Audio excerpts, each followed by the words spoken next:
We're back to the Horns Up, a Talkin' Texas podcast. Fisher, Snacks Crider, Tosopoulos, our guest today, Heisman Trophy winner and founder of new weed strand and weed cannabis empire, soon to be Heisman and astrologer Ricky Williams joining the show. How are you, Ricky? Pretty good. It's pretty cool to have all these titles. Which title are you most proud of right now these days? Astrologer. That's the one I feel like where I'm making the greatest difference. Yeah. Really? Yeah. When did you get into astrology? 2004. It was when I retired from the NFL the first time, and I'd been a football player my whole life, and I was kind of lost, kind of looking for a direction. And I met this woman, and we started talking about my astrological chart, and she didn't even give me advice or tell me anything. I just knew myself better after the conversation, and I just was easier to trust myself. Did it take a while for you to not only understand astrology, but then start implementing it for other people, similar to how she implemented it for you? Like 15 years. Because I was young, and she was, my teacher. She was in her 50s, and so she had this knowledge of astrology. But knowledge of astrology doesn't mean anything if you don't have life experience to be able to make use of it. And so it wasn't until I lived more where oh, that's what that means, or oh, now I see the connection. So it took time. So it was easier to pick up and learn football than it was to learn astrology. Yeah, because football is not life. Right. If my wife got mad at me and I tackled her, they throw me in jail. So there's a lot of things on the football field you can get away with that you can't get away with in life. Right. And I think astrology is a great tool to understand yourself, right, the people around you, and really how the world works. Did you use how much did you use astrology, I guess, when you came back for the second time? I was still learning. And so I used it. That was really where I did my most learning. I had the flight attendants on the team charters, and I had my teammates, and I would ask for their information, and I would get their information, and I would read what the book said, and then I'd watch, and I'd see how much of what I see in the books am I seeing in this person's behavior. And just that experimentation for years, I finally started to pick up the pattern. Do you think there's a correlation with the astrology and how players play on the field as well? Of course. But it's like saying, because it's the way I look at astrology doesn't describe who you are. It's more like a mirror to help you understand yourself better. Mm-hmm. And so you say you have a player who's very fiery and aggressive, the kind that get into fights.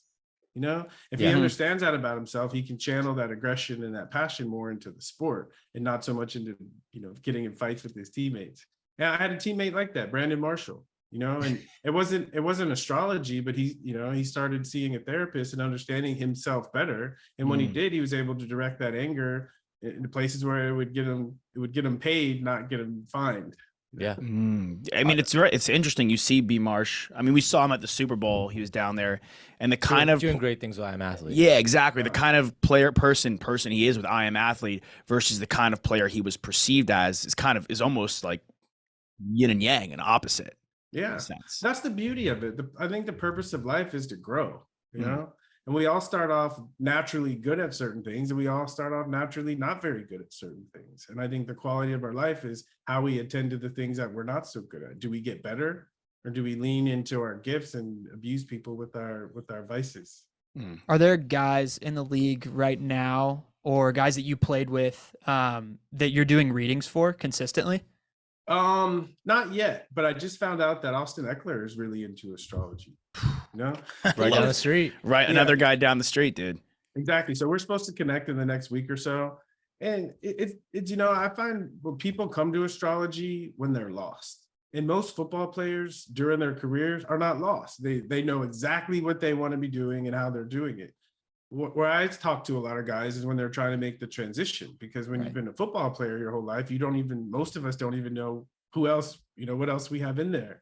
And so astrology can help people appreciate the other skills they have and think about what other professions, what other hobbies they can do where they can apply themselves and get some kind of meaningful fulfillment out of it. Yeah, but you say they're found, but were there times that you felt that you were so defined as Ricky Williams, the running back, that you were a bit lost?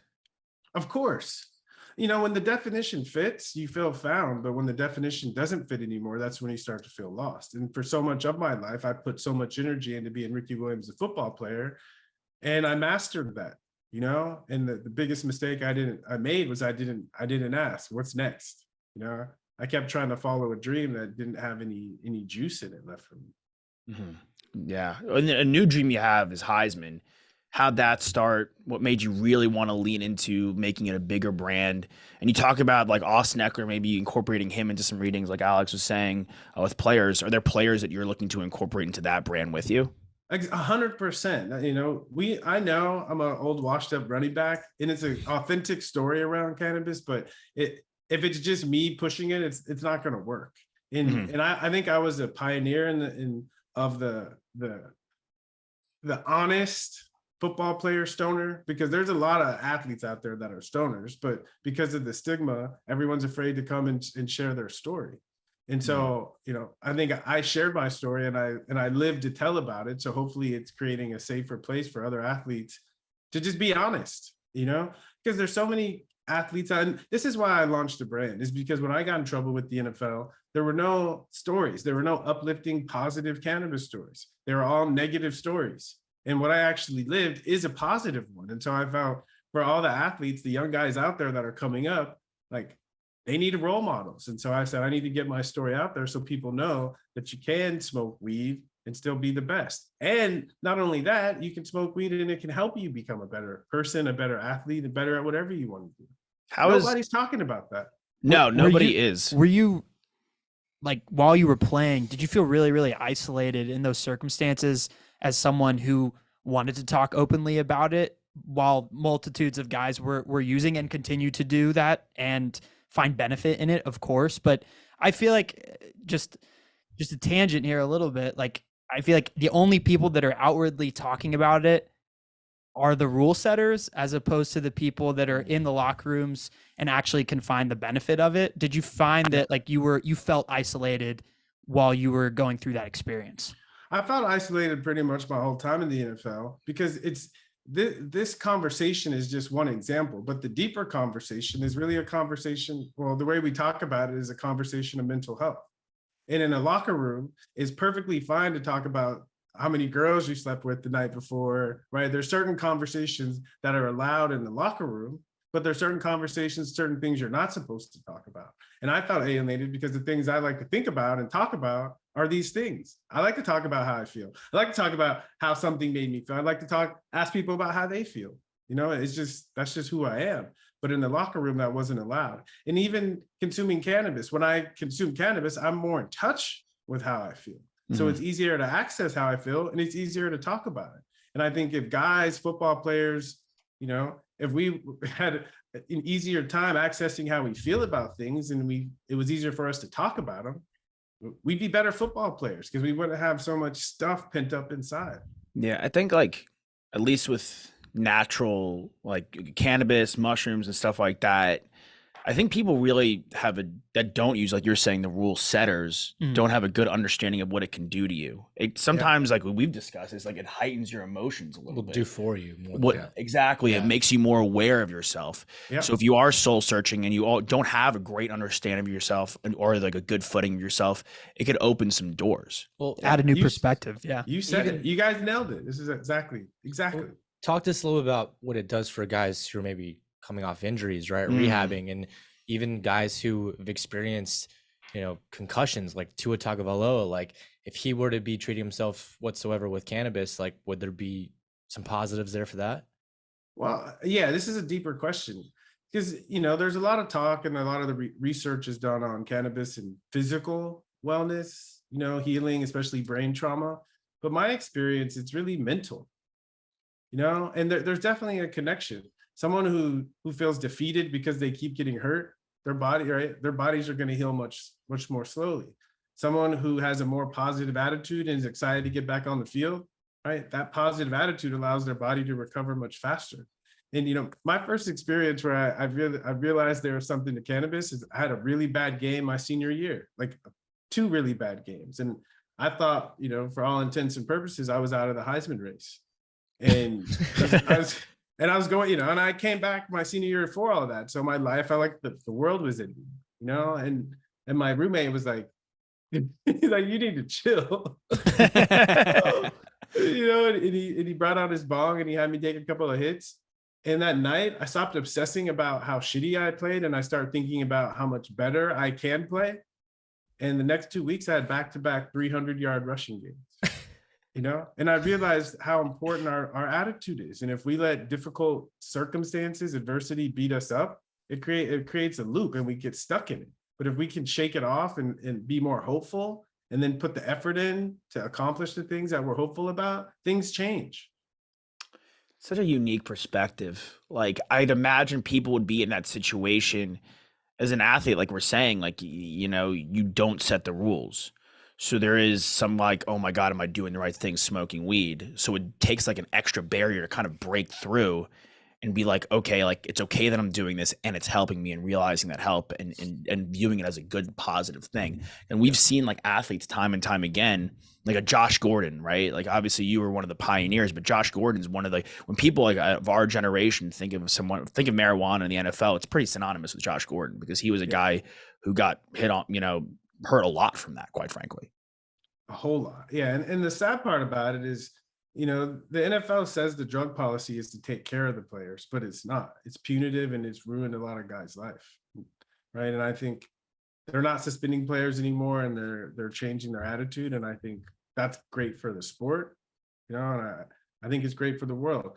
My hope is the NFL takes the next step and realizes that cannabis is much safer for these guys than the Ambien and the opioids that they pass out like candy, and actually start educating the players and maybe even providing them with cannabis.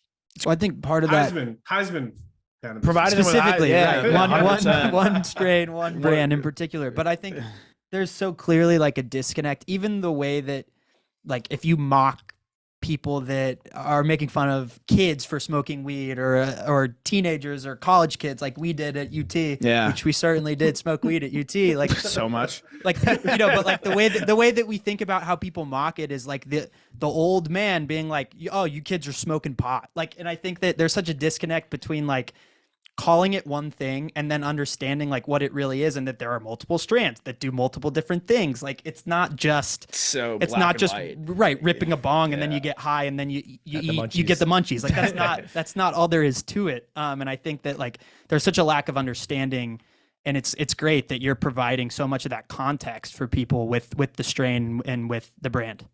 Yeah, I think it's cool, like this conversation, like people are, are back and forth and we're laughing and joking and sharing honestly and vulnerably. It's going to open doors for people. It's going to help normalize cannabis experience. I think for people that have used cannabis and are still beating themselves up or they're not sure, or people whose kids have used cannabis or their friends and they didn't understand. And so this is probably my favorite part about Highsman is the ability to have these conversations. Yeah, absolutely. 100%. And then I think, I'll throw one at you. My dad used to run a dispensary, like own one in Jersey, like a medicinal one.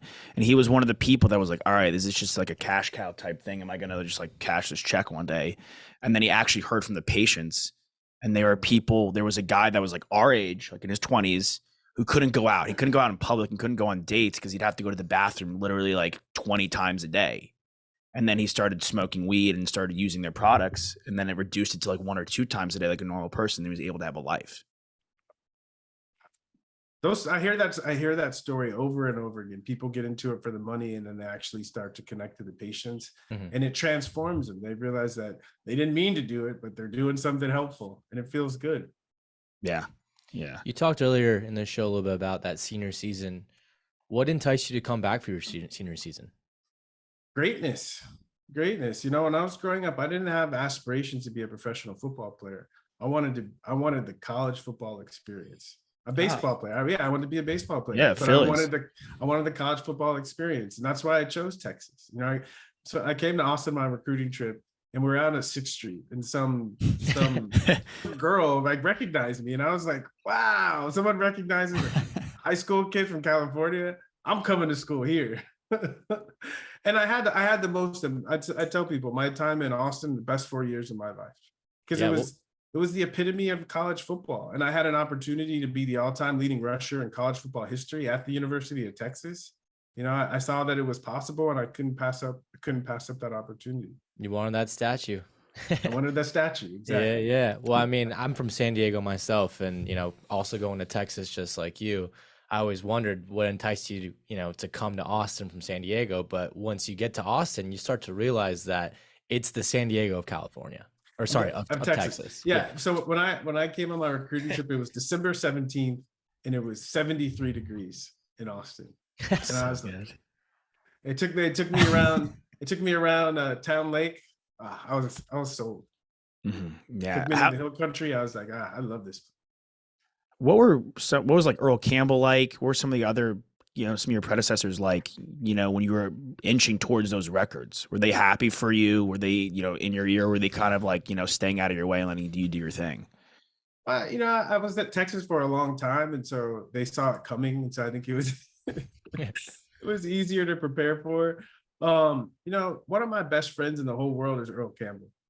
Like, he did a bunch of amazing things on the football field, but as a human being, I'm telling you, he's like, he's got a heart of gold. He's just always looked out for me through the ups and downs. He's always had my back. He's always smiling, whether he's in a wheelchair, he's walking with his walker, he's playing, he's always smiling. I love that guy. And I feel, one of the best parts about being a Longhorn that I didn't even realize until after I left was the alumni. And because I did so much for the university and they're so grateful, I feel like around the world, I always have people that have my back.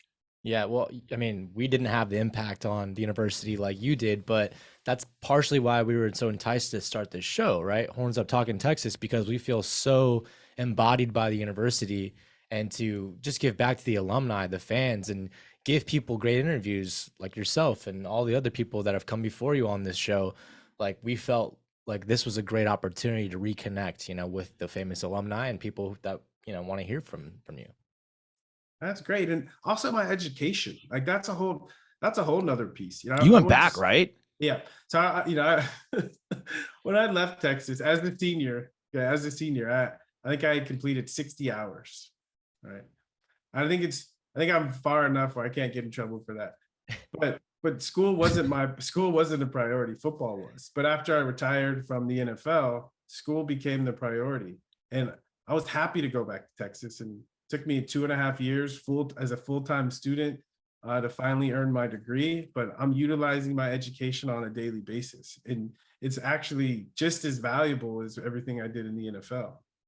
Do you feel like with the academics, with what you experienced coming from out of state, and something that, I grew up in Dallas and I had the same reverence for Austin and UT growing up, as it seems like kids who are from out of state, but do you think that like UT with the campus, with the academics, with the alumni is singular, like as a university in that regard, and like really the perfect place that whether they're an athlete or a non-athlete, could want to go to from a university? Does it give everything?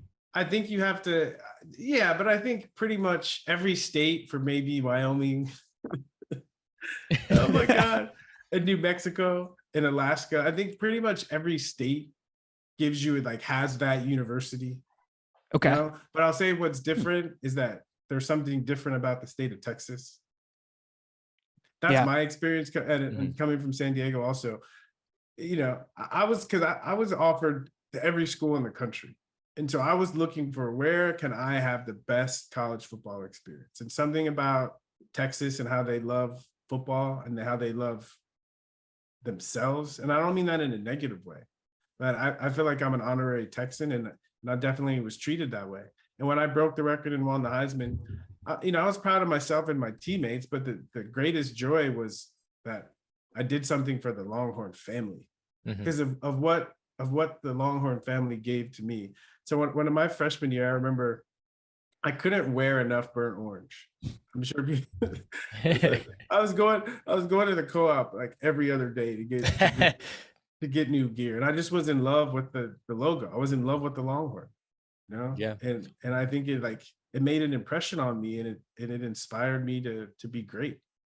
Yeah. Well, I mean, in college sports, in college football, at least, winning the Natty is one thing, right? That's the top prize. But if a university puts out a Heisman trophy winner, like that's just as big to the university sometimes. And like Yeah. we embody that so much. Like we're pulling for Bijan here to just be a finalist, and say what you will, he probably got robbed of getting a seat there. But I mean, that would have meant so much to just the Longhorn family. Speaking of Bijan, though, did you have a pretty big presence in just his entire time at Texas? Did you speak with him a lot? I did. I did. And people say it all the time, and he's still young, but he's just a good dude. Every time I'm around him, he's always smiling.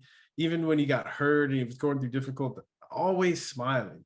And I think football is so hard. When you have a guy on the team like that, it just lifts you up. And even though I wasn't on the team, it still lifted me up.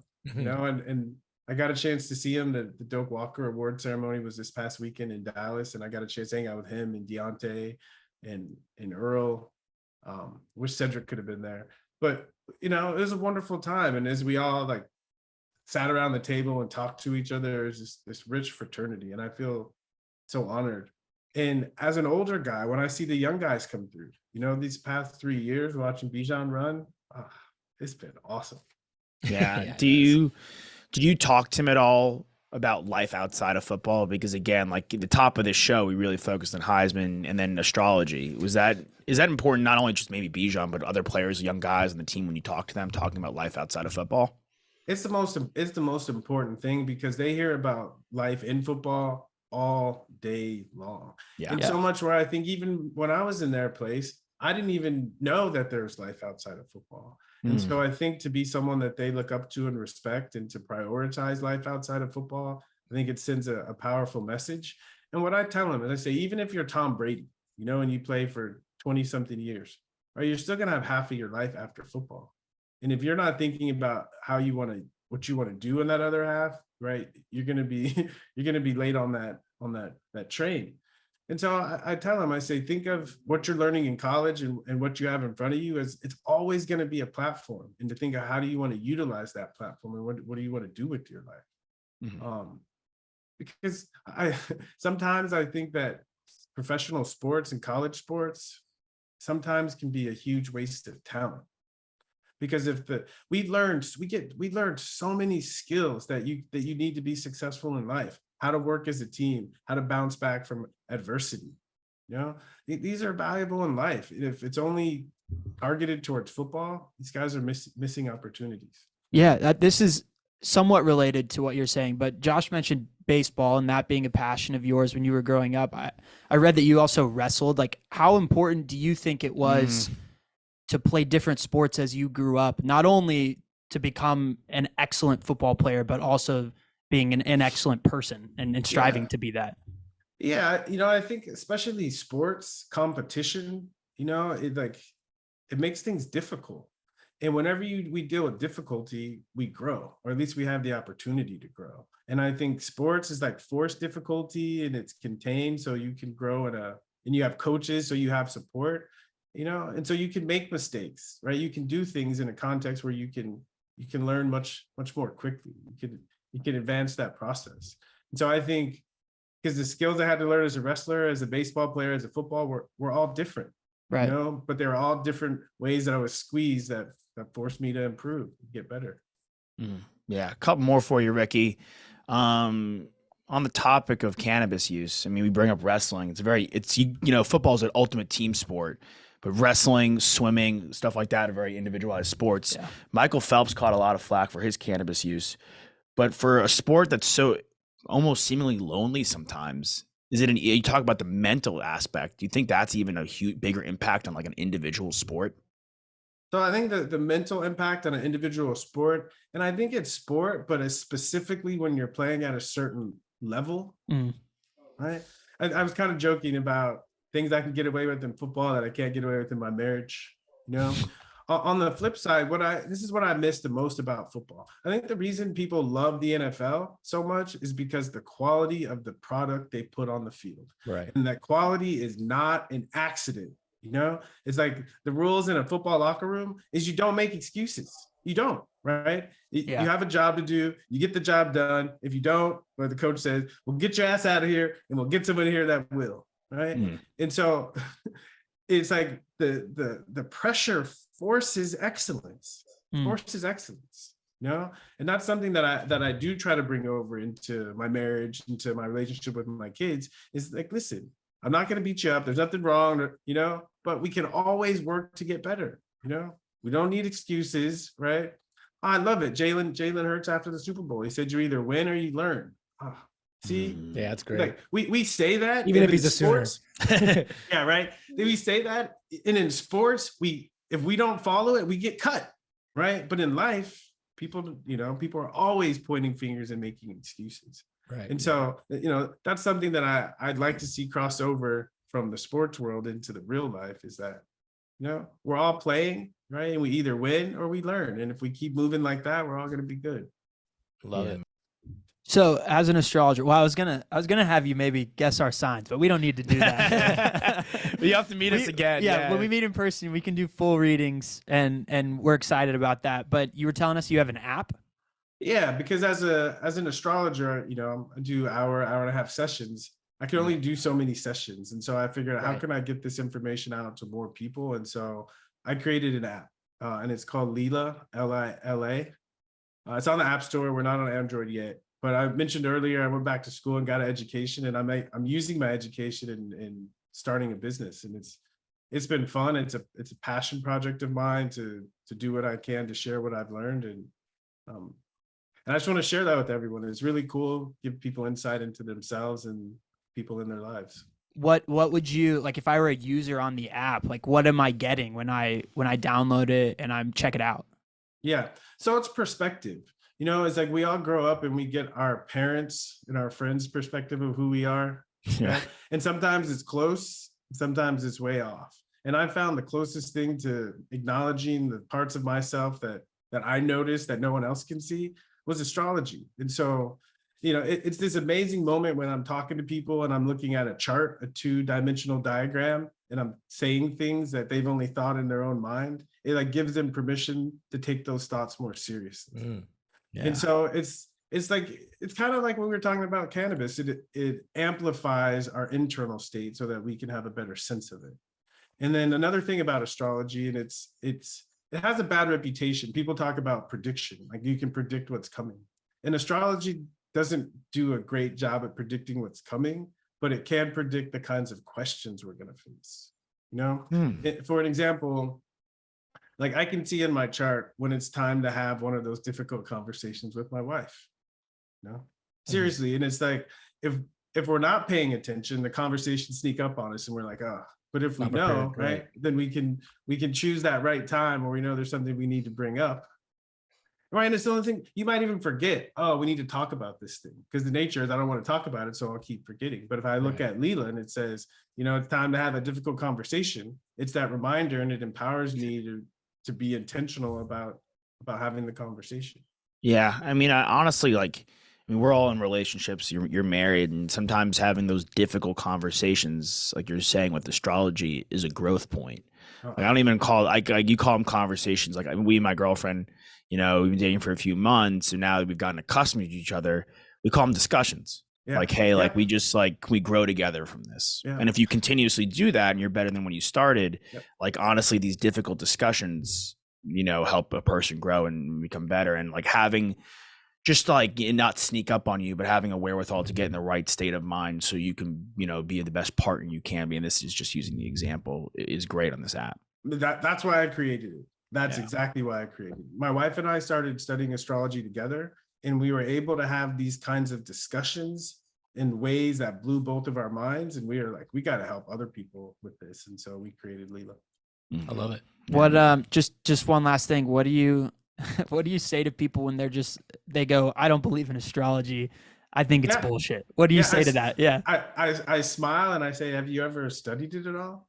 You know, and usually they say no. And then I'll say, hey, if you want, you know, I'll give them a link and let's have a 30-minute conversation about your chart. You might learn something about yourself. Yeah. It's all about the perspective, right? I think like we were laughing about things earlier, and as long as you can laugh about something, as long as you're open to the discussion, like they'll give it a chance, right? And then if they're not, then they can probably, I imagine, they just walk their separate ways, and you go about your business, and it's no big deal. Because I was the same way. I was like astrology, but I was in a situation where I met this woman and we just started talking, and I wasn't looking for it, but it was so helpful that I said, wow, I gotta learn more about this stuff. I think it's like, and again, I don't know if this is hitting the nail on the head yet for me personally, but I think it's so interesting in life. Like, things truthfully happen when you're not looking for them. The least expected, they find you. And B, like, your vision of something. Like, I used to be a party like planner type thing in Los Angeles with like, weddings and mitzvahs and stuff like that. Party animal did party planner. Turned party, exactly. I took my UT experience to the streets of LA, and I would always tell people, I'm like, take your vision of what this could be and ditch it, because you're gonna miss out on what it actually is. Mm-hmm. Oh, well said. Well said. Yeah, it's like, I feel like everyone graduates from UT with 2 degrees. yeah, I did. Man. We ask this question to every guest that comes on the show. This could be from you playing, from you as a fan, any point in your Texas hanging career out life. What's your favorite memory as a Texas Longhorn? My freshman year, way back in 1995, when the old Southwest Conference. This is the last year of the Southwest Conference, and the end of the year we played in College Station for the last conference title. And going into the game, the Aggies were number 6 in the nation, and they had the number 1 defense, wrecking crew defense, number 1. And I was a little freshman fullback. I was scared to death. Oh my God. I was so scared going to that game. I thought I was going to get destroyed. And somehow I ended up scoring a 22-yard touchdown on a draw early in the game, and I ended up with 165 yards rushing. And we won the game. Somehow. It really was somehow, because I surprised myself. Yeah, that's awesome, man. Ricky, thank you so much for joining us. Congrats on the Heisman. Congrats on, and I'm talking about Heisman, but obviously the Heisman Trophy back in the day. And 20 plus years later. Congrats on being an awesome astrologer. We appreciate you joining the show, and everyone out there, Fisher, Tosopoulos, Snacks, Kreider, get your horns up. See you guys next time.